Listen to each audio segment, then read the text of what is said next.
Before he learned to walk, before he said his first word, his destiny had already been claimed by darkness. But what happened next proves that no force is stronger than God. Let me ask you, what would you do if, the week you were born, a witch doctor demanded your life, and every refusal from your parents was met with deadly signs, terrifying warnings, and supernatural attacks? What would you do if the kingdom of darkness claimed you before you could even open your eyes, and you grew up not knowing that your destiny had already been marked? In this episode, we listen a message we have from our brother, who tells us how he and even the whole family were initiated into dark secret occult powers. If this is your first time on this channel, I will ask you to subscribe and hit the notification bell, in order to help this video reach a lot of people.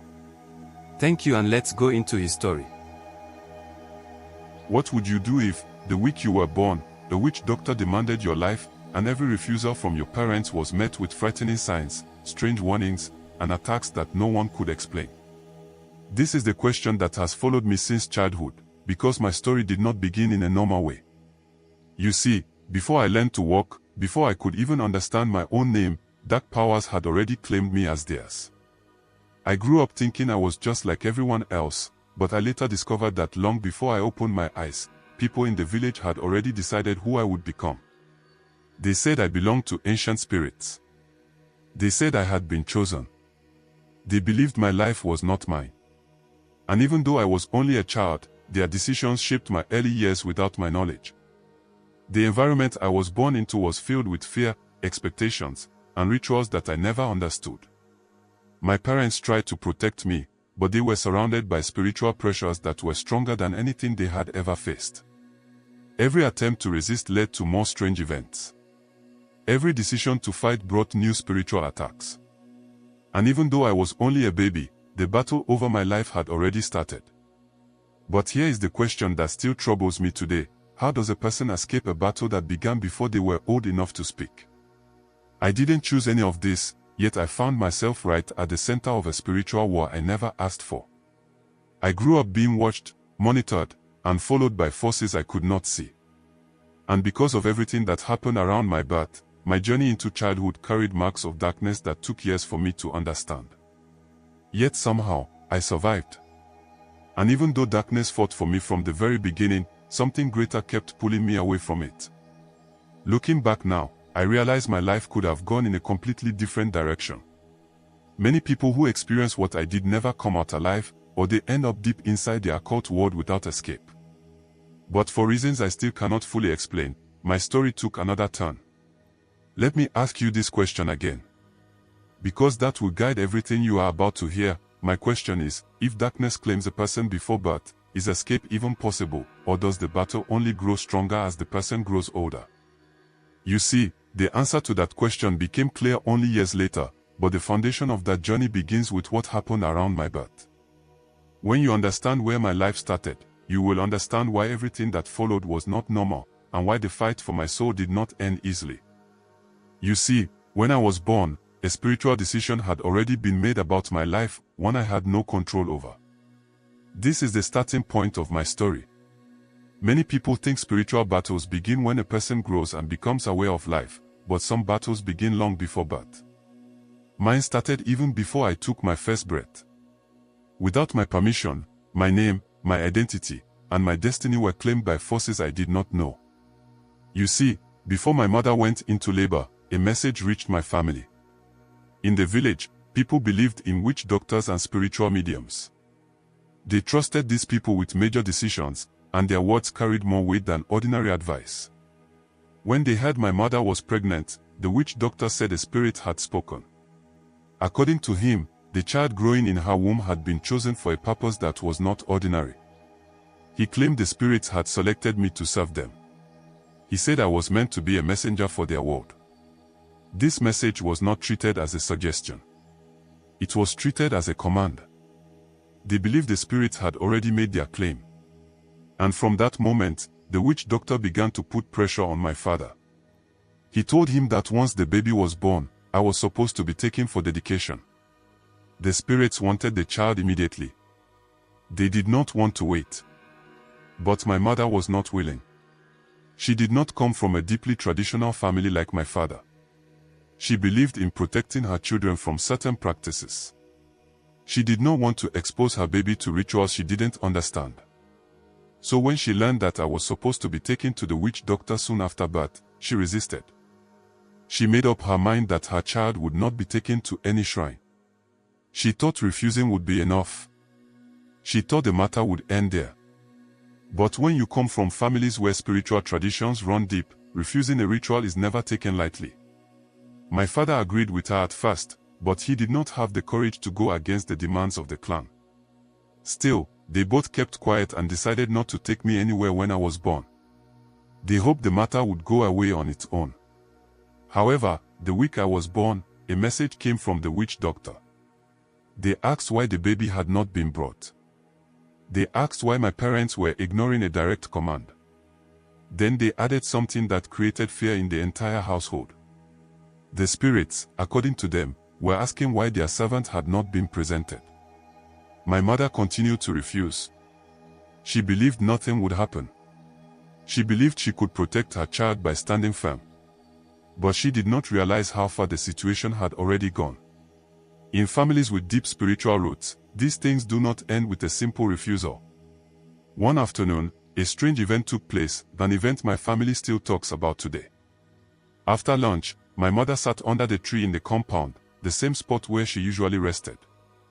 The weather was normal. She was peaceful. Then suddenly, within minutes, dark clouds formed. Rain began to fall, not heavy, but fast. It lasted less than 10 minutes. And in that short moment, lightning struck the spot where my mother was sitting. Everyone heard the sound. When they rushed to check on her, they found her on the ground. She could not speak. She could not move. She was paralyzed. The strike had taken her voice, her strength, and her ability to stand.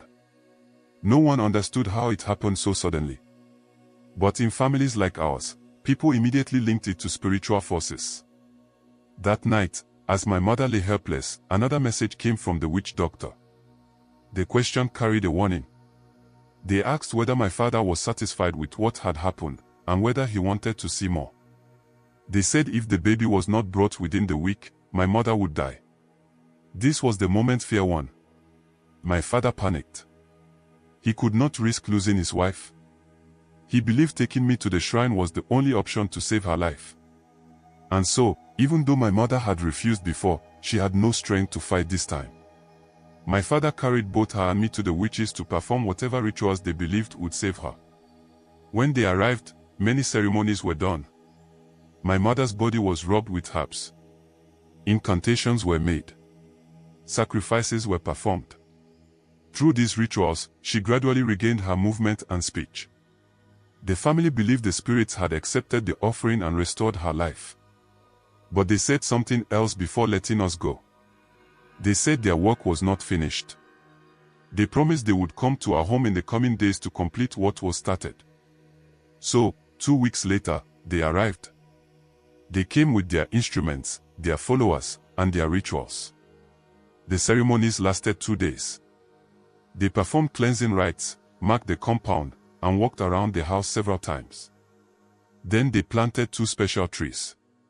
One was planted in front of the house. The other was planted behind.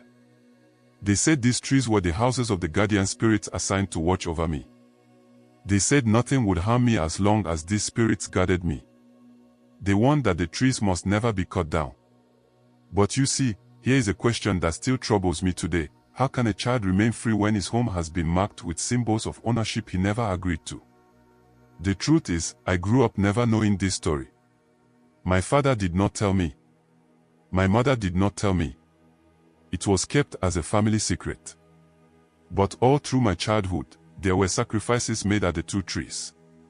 Some were done at night, some during the day, and neighbors were sometimes invited to witness. Chickens were slaughtered.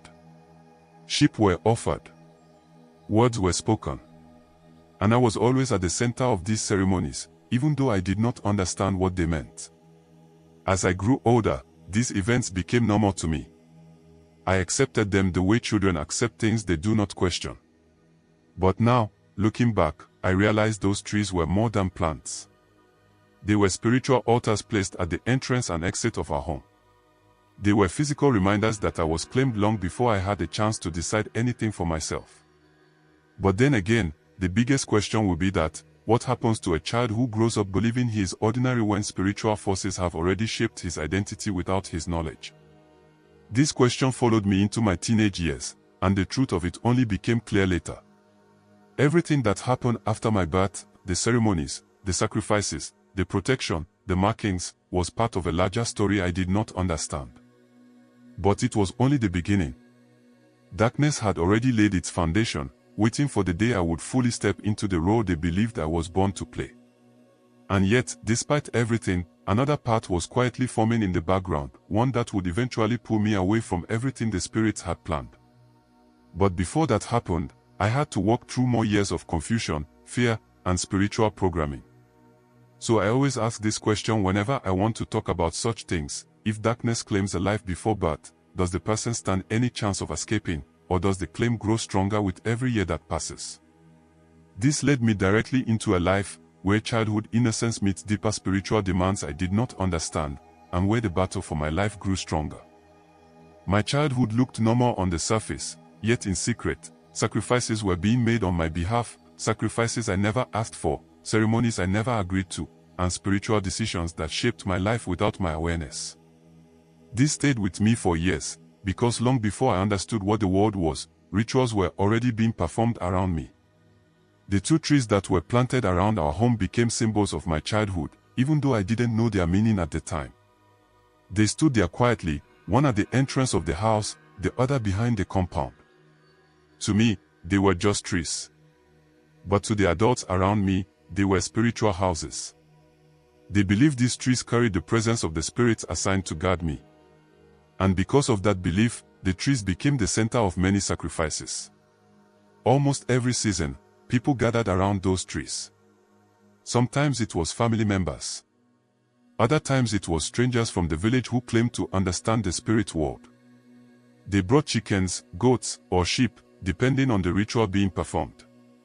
I grew up watching animals being laid at the feet of those trees, blood poured on the roots, and people murmuring words I didn't understand. I was always nearby, sometimes asked to stand close to the tree, sometimes asked to sit on the ground while the rituals took place. I didn't know why they involved me. I didn't know why the rituals were connected to my presence. I was just a child trying to make sense of things that didn't make sense. Everything felt normal because I had nothing else to compare it to. I didn't know other children did not go through such things. I didn't know these experiences were not ordinary. But as I grew, the ceremonies became more directed toward me. The adults began to perform rituals on my body. One of the earliest ones I can remember involved them marking my skin. They made small cuts on different parts of my body. Some were on my arms, some on my back, and some on my chest. After making the cuts, they rubbed herbs into the fresh wounds. I remember the sharp pain, the warmth of the herbs, and the burning sensation that followed. I was told nothing, yet everything happening around me communicated one thing: I was being prepared for something. Even though I didn't understand it at the time, I was being initiated step by step. To the people performing the rituals, these marks were symbols of spiritual ownership. They believed they were sealing my connection to the spirits they worshipped. There were days when I woke up to find people gathered in our compound again. They would stand in circles, chanting and moving rhythmically. I was sometimes in the center, sometimes on the side, but always part of the ceremony. The adults believed that at certain times of the year, the spirits needed acknowledgement. Other times, they said I needed renewal. So the sacrifices continued. The rituals continued. And without knowing it, I was being shaped by beliefs that were older than me. You see, as the years went by, something else became clearer. People began referring to me as someone special. Not in a joyful way, but in a spiritual way. I heard people describe me as someone chosen, someone marked, someone who had a purpose connected to the spirits. They believed I had been appointed long ago to become a spokesman for the kingdom of darkness. This idea confused me deeply. I had no understanding of what it meant. I didn't know what a spokesperson was. I didn't know what the kingdom of darkness was. I was still just a child trying to grow. But in their minds, the path for my life had already been set. They believed I was destined for a role I never asked for. So, how does a child build a normal life when everyone around him believes he belongs to something invisible, something they themselves fear and respect? You see, because of these beliefs, my childhood was filled with moments of fear I couldn't explain. I didn't understand why I often felt watched, even when alone. I didn't understand why I sometimes woke up feeling heavy, as if something was pressing on me. I didn't understand why villagers looked at me in a certain way, sometimes with respect, other times with caution. I remember how certain relatives behaved around me. They treated me differently from other children. Some kept their distance. Others tried to show me unusual attention. But whatever their reaction, I could feel something about me was not ordinary in their eyes. As I moved deeper into childhood, the confusion grew. I wanted to play like other children. I wanted to run around the compound and live simply. But every time the trees were involved, every time the sacrifices happened, I was reminded that I was tied to something I didn't fully understand. Midway through those years, the ceremonies increased in intensity. The initiations became more serious. The sacrifices became more frequent.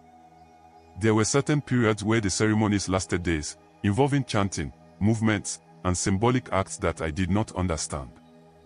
The adults kept saying the spirits were preparing me, guiding me, and preserving me. But I didn't know what they meant. And even though I didn't understand, an early fear began to take hold. It wasn't fear of the rituals themselves. It was fear of not knowing why they were done. It was fear of being involved in something invisible and powerful. But because I was young, I didn't have the strength to ask questions. I accepted everything silently. The more I grew, the heavier the expectations became. People made it clear that they believed I was not like other children. They watched me closely, as if they were waiting for something to manifest. The ceremonies around the trees continued, and my body carried marks of rituals I did not choose. The older I became, the more I realized that my path had already been shaped before I could make any choices. I did not know how deep these rituals would go. I did not know they were preparing me for a future I did not want.